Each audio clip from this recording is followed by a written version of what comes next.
युवक कौन है? ये मेरा अनुज लक्ष्मण है। देखने में तो ये भी मनमोहक, और साथ में कोई भी स्त्री नहीं। इसे विवाह प्रस्ताव दे सकती हूँ ना? आप एक स्वतंत्र नारी हैं देवी, और लक्ष्मण एक स्वतंत्र पुरुष। प्रस्ताव देना आपकी इच्छा है, और उसे स्वीकार करना ना करना लक्ष्मण की।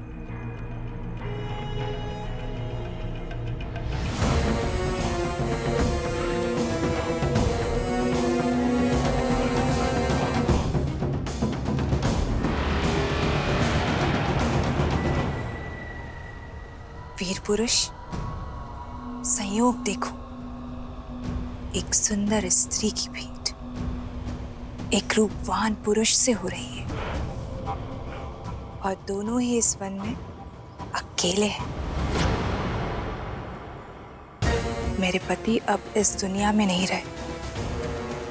मेरी पीड़ा का अंत करो, मुझे अपनी संगिनी के रूप में स्वीकार कर लो। मैं तुम्हें असीम प्रेम दूंगी।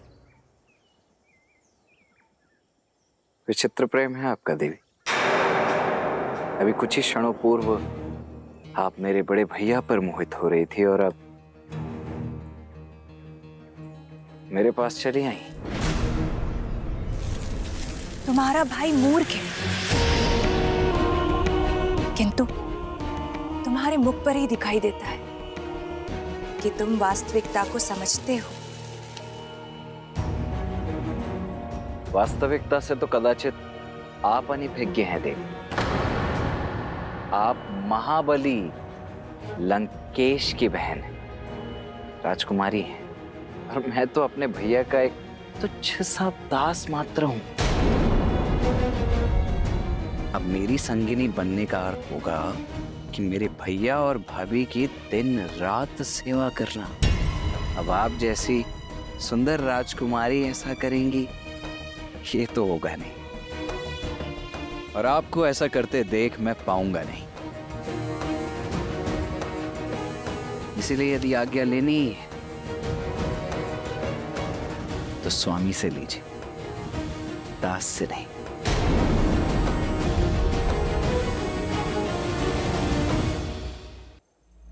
तुम दोनों भाई खेल खेल रहे हो ना मेरी भावनाओं के साथ। क्यों राम, क्यों? भावनाएं आपकी अनुचित है देवी, और प्रस्ताव अनैतिक है। जब आपके पति संसार में थे, तब कोई पर पुरुष आकर आपको आपकी इच्छा के विरुद्ध विवाह के लिए विवश करता, तो क्या आपकी दृष्टि में वो धर्म होता देवी? यही स्थिति मुझ पर लागू होती है। और संबंध प्रेम और समर्पण से बनता है देवी, कामना और छीनने के प्रयास से नहीं। आपके लिए यही श्रेष्ठ होगा कि आप किसी ऐसे व्यक्ति को खोजें जो आपसे प्रेम करे। वही आपको संतोष दे पाएगा देवी। मैं अपनी सीता से अत्यंत प्रसन्न। मैं अपनी सीता के अतिरिक्त किसी और से प्रेम कर ही नहीं सकता देवी। इस सीता के कारण ही तुम मुझे त्याग रहे हो राम। क्या है इसमें? एक साधारण सी स्त्री जो कल वृद्ध हो जाएगी। उसका रूप और यौवन सब कुछ खो देगी, किंतु मैं माया की स्वामिनी हूं। मेरा शरीर सदा रूपवान और यौवन से भरा हुआ रहेगा। प्रेम का शरीर और यौवन से कोई संबंध ही नहीं है देवी। प्रेम तो आत्मा से होता है, जो मेरी आत्मा को सीता से। अब समझी समस्या की जड़ ये सीता ही है ना। इसके कारण ही मेरा प्रस्ताव ठुकरा रहे हो ना तुम। मेरा रूप मेरा यौवन, सब कुछ तुम्हारे लिए व्यर्थ है। इस सीता के कारण ही पहली बार ऐसा हो रहा है कि लंकेश की बहन को वो नहीं मिला जो वो चाहती। तो मैं अब इस समस्या का अंत किए देती हूँ। अपनी पत्नी के प्रेम और पत्नी प्रण की बेड़ी से बंधे हुए हो ना, आज मैं उसको ही खत्म कर देती हूँ। और जब पत्नी ही नहीं रहेगी तो कोई प्रेम, कोई प्रण तुम्हें मेरा होने से नहीं रोक पाएगा।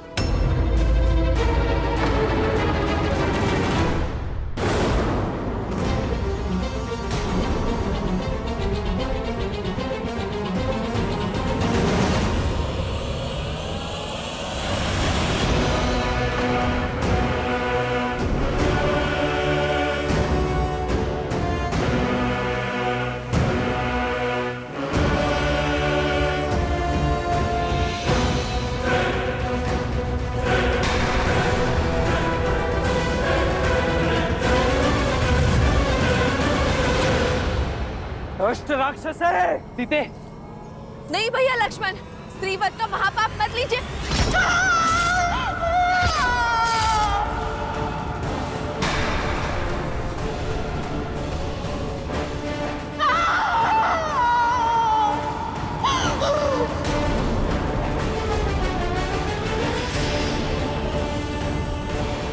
जिस रूप और सौंदर्य के अहंकार में चूर होकर इतने बड़े पाप का दुस्साहस करने जा रही थी, वही अब तुम्हारे जीवन भर का अभिशाप बनेगा।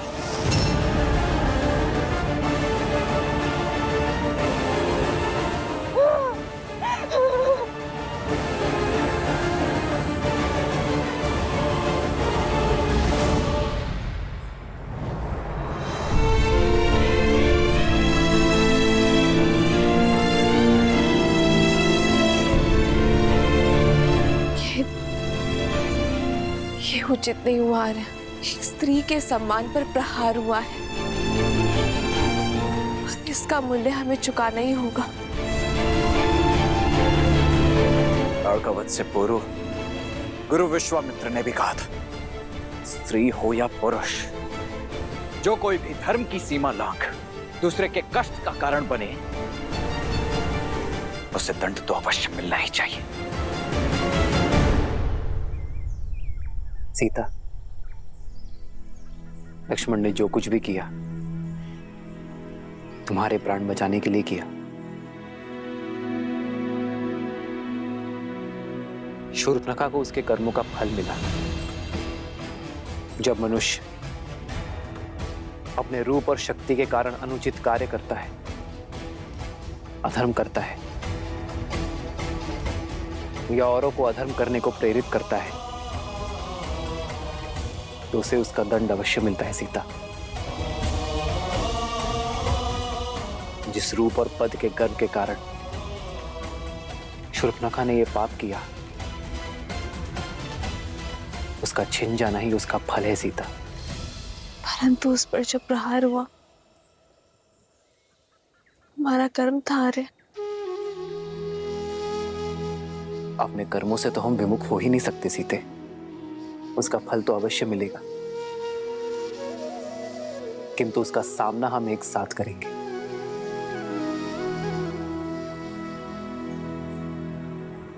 रावण की बहन पर प्रहार हुआ है और अब तो संपूर्ण राक्षस कुल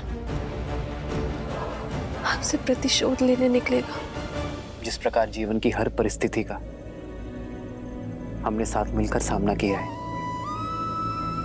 इसका भी करेंगे सीता। क्योंकि संकट से भयभीत होकर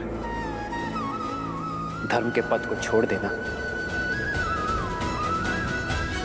रघुकुल की रीति नहीं है। सीता,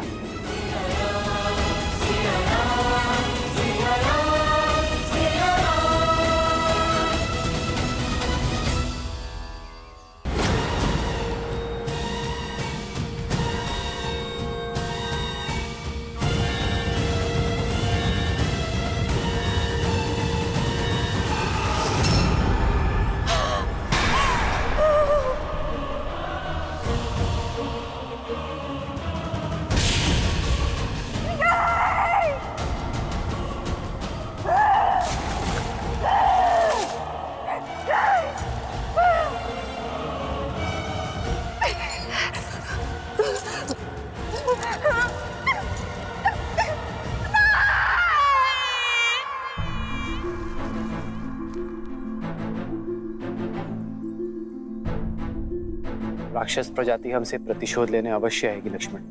हमें शीघ्र अतिशीघ्र यहाँ एक गुफा का निर्माण करना होगा ताकि मैं पंचवटी में इनका सामना कर सकूं और सीता यहाँ सुरक्षित रहे। आप क्यों भैया? रक्षक का धर्म तो मेरा है, इसीलिए इन राक्षसों का सामना भी मैं ही करूंगा। आप यहाँ भाभी माँ के साथ रहिए। तुम्हारे सामर्थ्य पर तनिक भी संदेह नहीं है मुझे लक्ष्मण। तभी तो संसार में सबसे अमूल्य, सबसे महत्वपूर्ण सीता की सुरक्षा का दायित्व मैंने तुम्हें सौंपा है।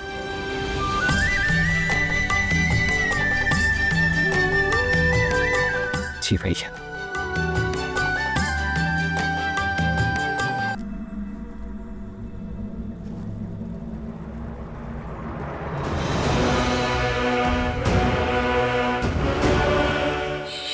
शंभू,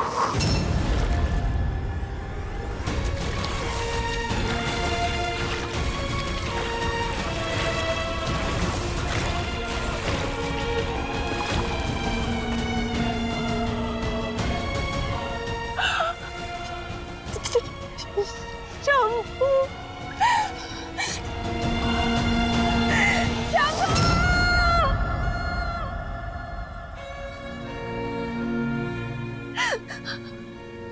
नहीं, इससे अधिक पीड़ा संसार में किसी ने किसी को नहीं दी होगी। राम,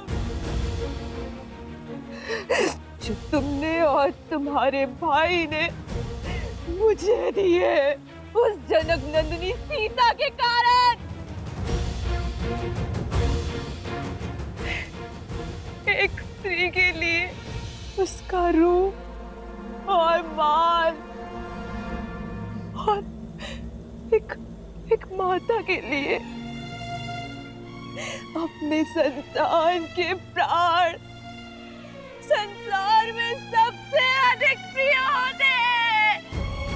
और तुमने मुझसे दोनों छीन लिए।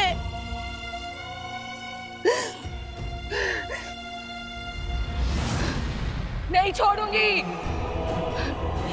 नहीं छोड़ूंगी। राम, सीता, लक्ष्मण, इस प्रहार का प्रतिकार लेगी ये शूर्पणखा, जो मेरी आंखों में आंसू भी नहीं देख सकता। तुमने शूर्पणखा का अपमान नहीं, अपने मृत्यु का आह्वान किया है राम। अब देखना कैसे राक्षस कुल तुम्हारे प्राणों का शत्रु बनता है और कैसे तुम्हारा जीवन मृत्यु से भी भयानक होता है।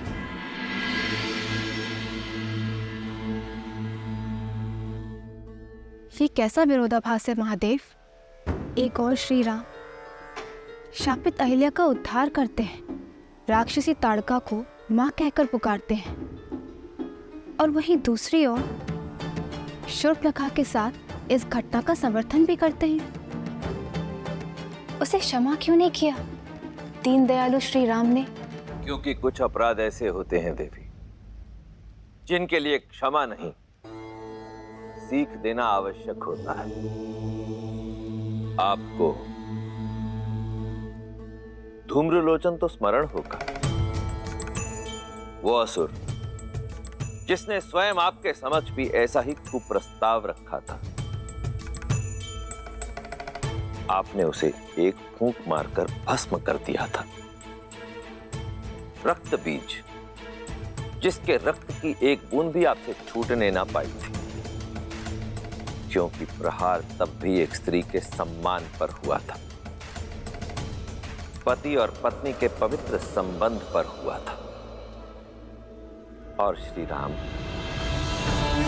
वो तो संसार को आदर्श और मर्यादित जीवन की विधि सिखाने के लिए ही आए हैं। ऐसे में संसार को यह सीख देना भी अत्यावश्यक हो जाता है कि यदि किसी ने कुमार्ग को अपनाया तो उसे दंडित भी किया जाएगा। दंड स्वरूप शूर्पणखा की नाक काटी गई,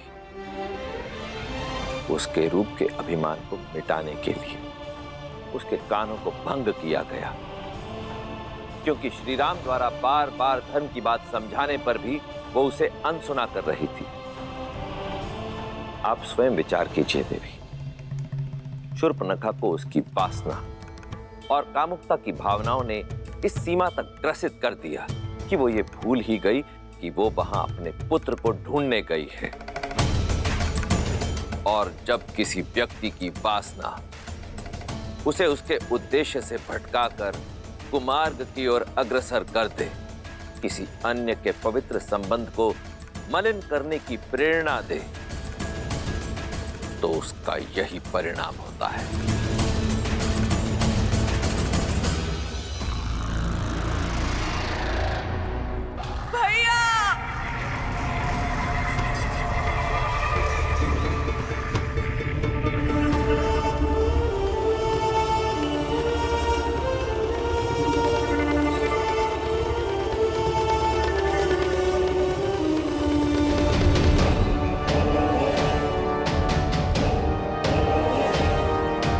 शूर्पणखा बहन, भैया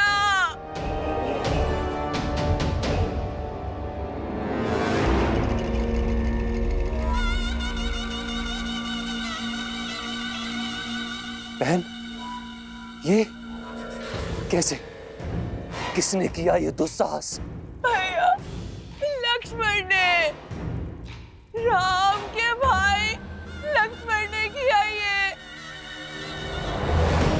मुझसे मेरा रूप, मेरा घर सब छीन लिया। भैया, रक्षवंश का सम्मान ही नहीं,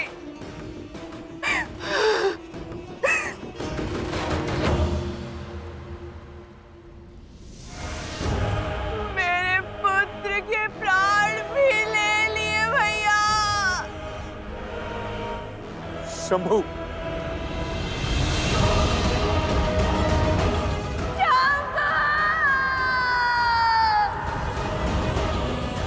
वनवासियों का इतना दुस्साहस, इसका मूल्य चुकाएंगे वो। अपना प्रतिशोध पूरा होते देखोगी तुम बहन। ऐसी मृत्यु देंगे उन वनवासियों को कि भय का दूसरा नाम दंडकारण्य भी भयभीत हो उठेगा। उचित कहा दूषण, किंतु उससे पूर्व शंभू की अंत्येष्टि करनी होगी।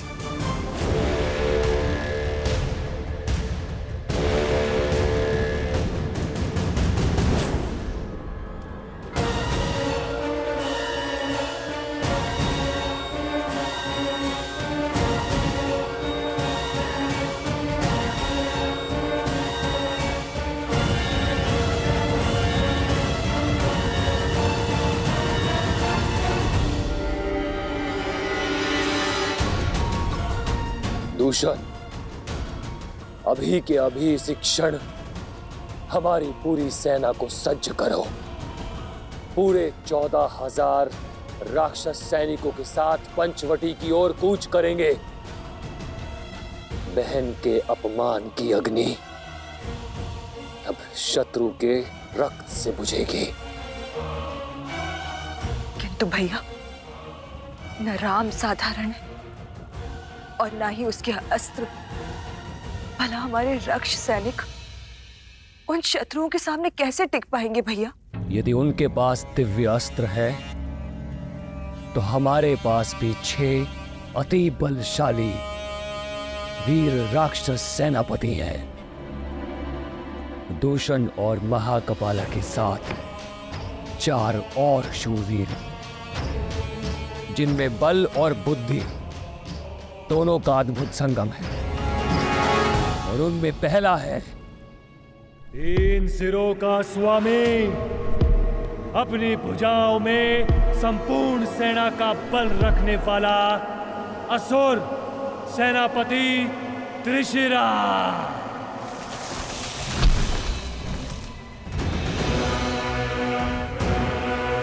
दूसरा छल, बल और युद्ध कौशल का धनी, निपुण, निर्भीक, महापराक्रमी रामदेव।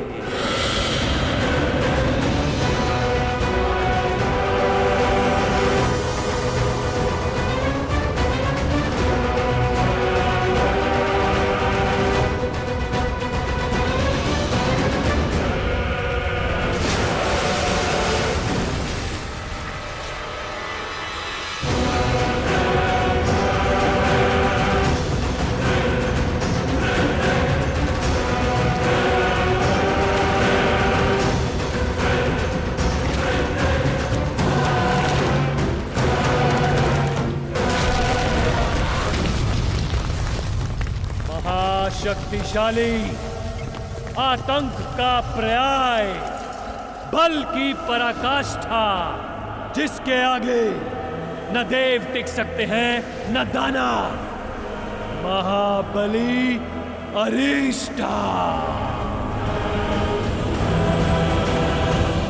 और सबसे शक्तिशाली अस्त्र, कुटिलता में पारंगत, दया से दूर, बल से भरपूर, अनेकों बार इस धरा को संतों के रक्त से रंगने वाला, परम प्रतापी स्थूलक्षा,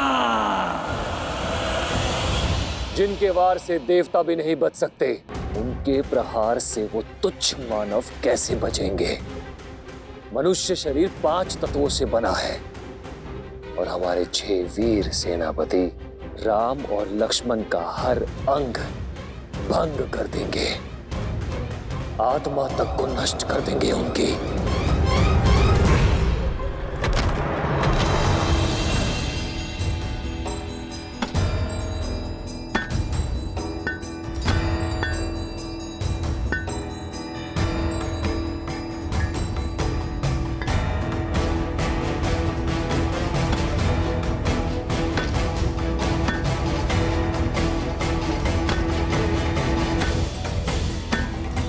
बस कीजिए भैया,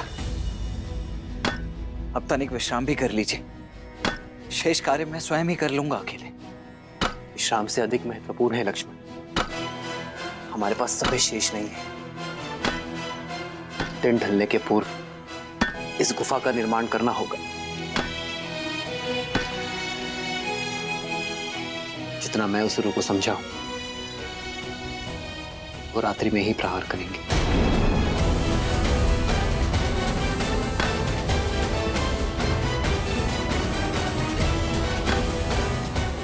जो आ गया भैया।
राक्षस वीरों, आज राक्षसों के सम्मान पर प्रहार हुआ है। दो तुच्छ वनवासियों ने हमारे बल को ललकारा है, हमारे शौर्य को चुनौती दी है।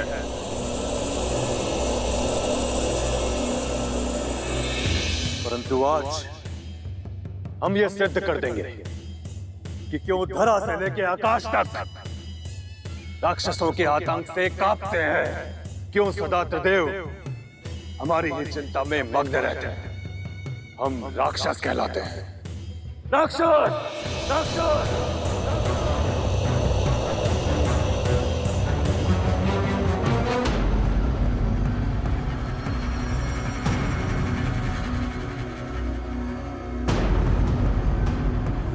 मेरे 6 वीर सेनापति,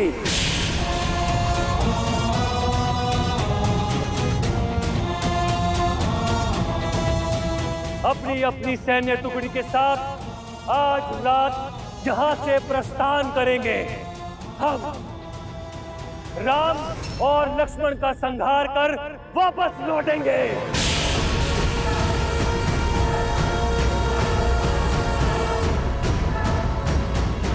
और इस द्वंद्व में हमारा पुरस्कार होगी ब्रह्मांड सुंदरी सीता।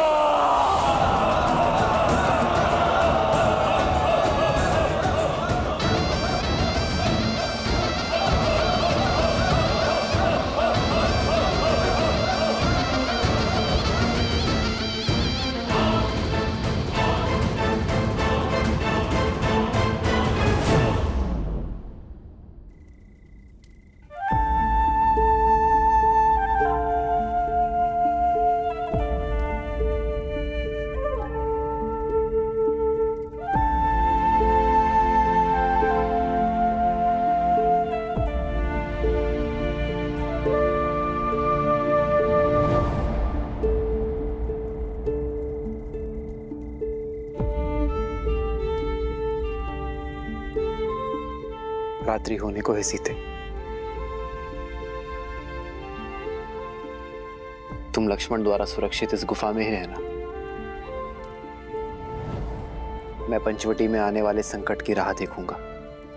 ये सब मेरे कारण हो रहा है ना आर्य? हाँ, संसार के दुष्टों के संहार का कारण हो तुम सीता। और ये गर्व की बात है।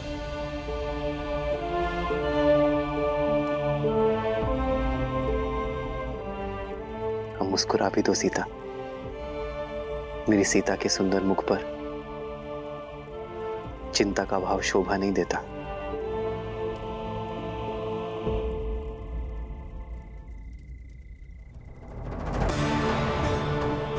जानती हूँ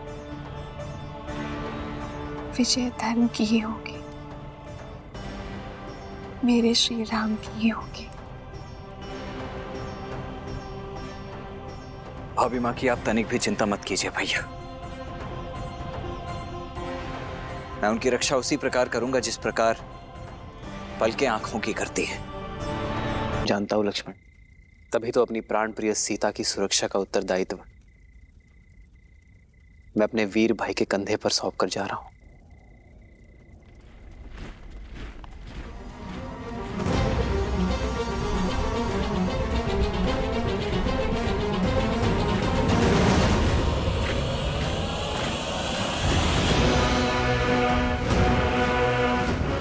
भैया, प्रतीत होता है इस बार राक्षस अपने संपूर्ण सैन्य दल के साथ आ रहे हैं। युद्ध में शौर्य देखा जाता है लक्ष्मण, शत्रु की संख्या नहीं।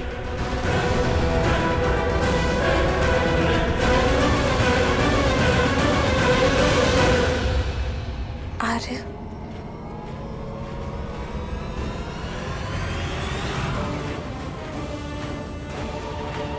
जानता हूं सीते, अपना ध्यान रखूंगा।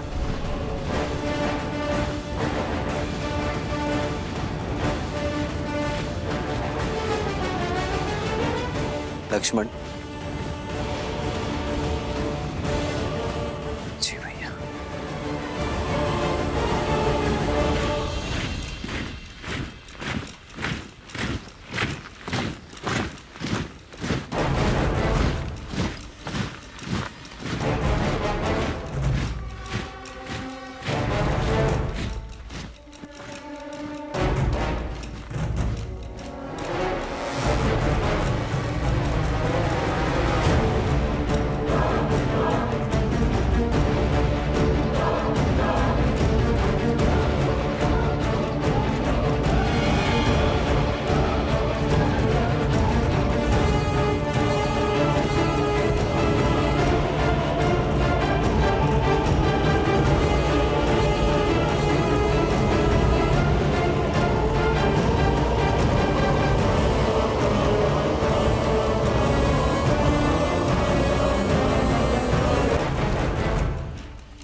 अभी भी समय है, लौट जाओ।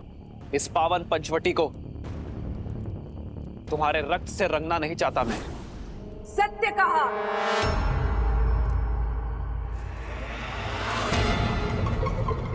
पंचवटी में हुए मेरे अपमान की गाथा राक्षसों के लहू से नहीं, तुम्हारे रक्त से धोई जाएगी राम। तुम्हारा लक्ष्मण और तुम्हारी सीता जीवित होते हुए भी नरक भोगोगे। तुम्हारे भाई ने जो मेरी ये दुर्दशा की है, उसका प्रतिशोध लूंगी मैं। बुलाओ, बुलाओ उस कायर को। कहीं वो सीता की सुरक्षा में तो व्यस्त नहीं? कोई बात नहीं, मेरे सैनिक तुम्हारा और लक्ष्मण का संहार करके सीता को मुझे सौंपेंगे। और मेरी इस दुर्दशा के कारण की मैं ऐसी दुर्दशा करूंगी कि संपूर्ण संसार इसको स्मरण रखेगा।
अधर्म के पांव धरा ऐसे ही जकड़ लेती है।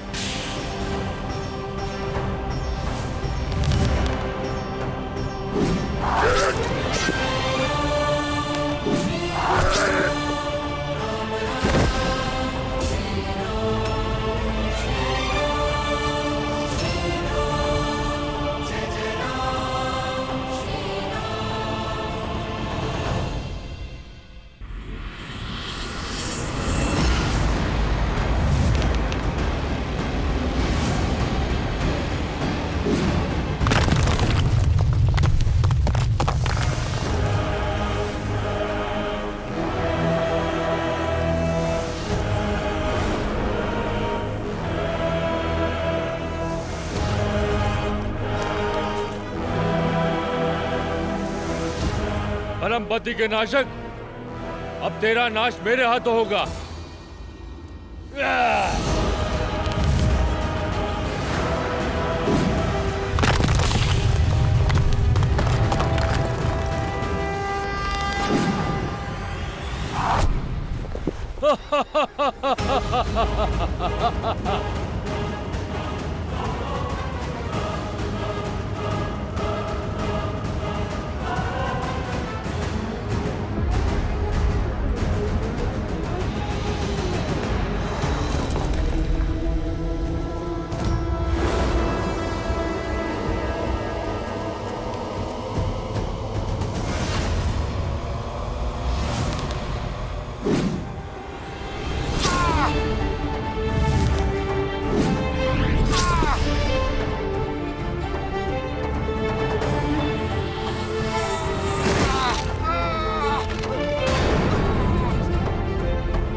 पापी अपने पाप के भार तले ऐसे ही दब जाता है।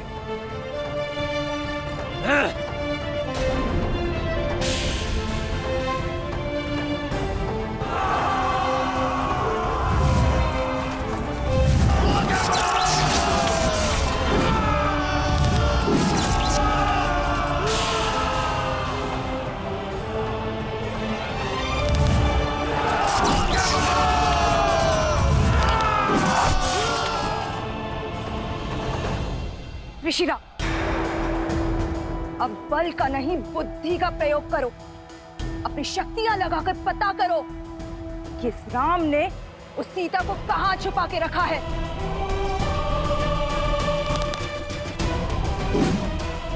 यदि हम उस तक पहुंच गए तो ये युद्ध यहीं समाप्त हो जाएगा और ये राम स्वयं ही समर्पण कर देगा।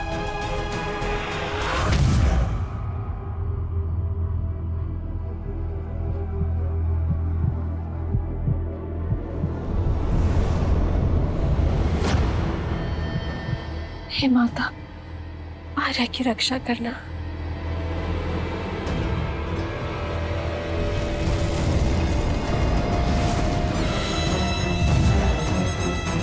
राम ने लक्ष्मण के साथ सीता को कहाँ छुपा कर रखा है, पता चल गया। तो विलंब किस बात का? चलो।